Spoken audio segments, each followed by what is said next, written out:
So Cinco de Mayo has practically become an American holiday, but here in New York in particular, it's become something of an annual ritual where New Yorkers go out, they find their favorite Mexican restaurants and bars, sometimes even have to line up just to go inside and celebrate, maybe get some guac and chips, and of course, you can't have a Cinco de Mayo without some awesome margaritas.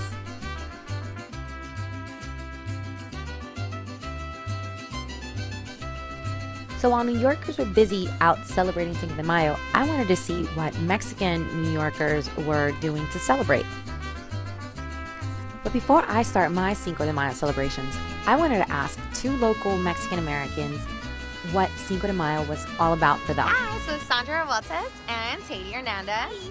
And on this week's episode of Keeping It Different, I'm walking around because it's Cinco de Mayo, and I am trying to learn a little bit more about Mexican culture. Currently, I have a bachelor's and a master's also in psychology with a concentration in child and adolescent psychology.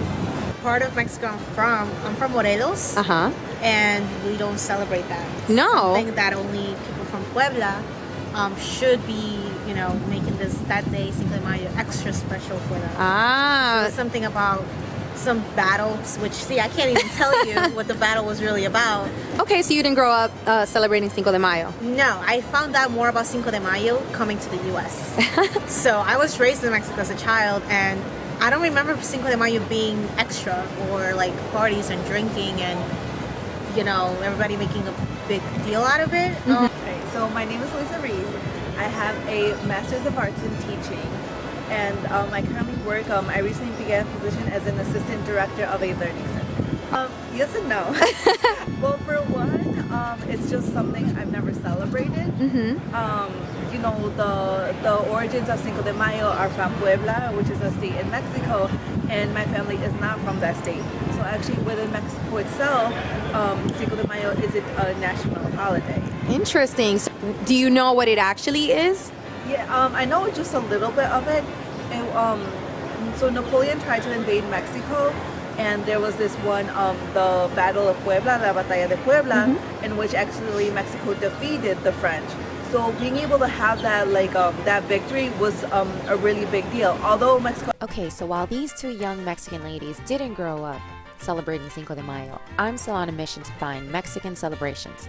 So I'm heading down to Sunset Park in Brooklyn for the Cinco de Mayo celebration hosted by Mano a Mano, a nonprofit organization dedicated to preserving Mexican traditions.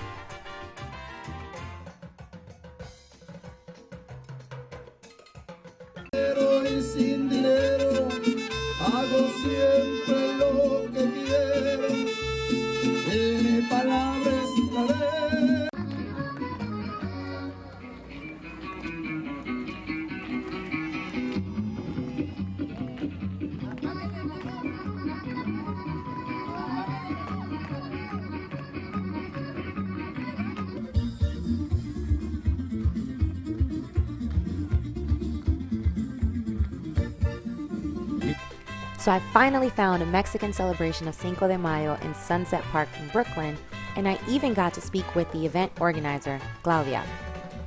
Hi, my name is Claudia Galicia, and I am part of the Cinco de Mayo committee. We are a group of neighbors and non-profit organizations that have come together in this difficult time of the Trump administration to bring information to the community. This is a community festival. So I was really glad to have gone to the Cinco de Mayo celebration and learned a little bit more about the culture. I also remembered something that Luisa had mentioned earlier in her interview. One thing I love the most is just learning about the diversity of the culture. So for example, if you look at Mexico's history, we have indigenous roots.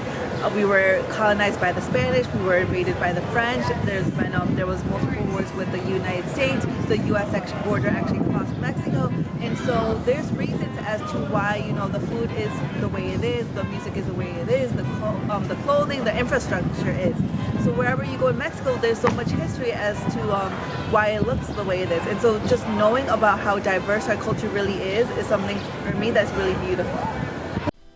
So unfortunately, just like that, Cinco de Mayo was over. But the good news is that every day is an opportunity to learn something new. And by exposing ourselves to new cultures, we can better understand others and appreciate the world around us. So hopefully you'll join me and Tayo next week as we bring you some insights into a different culture.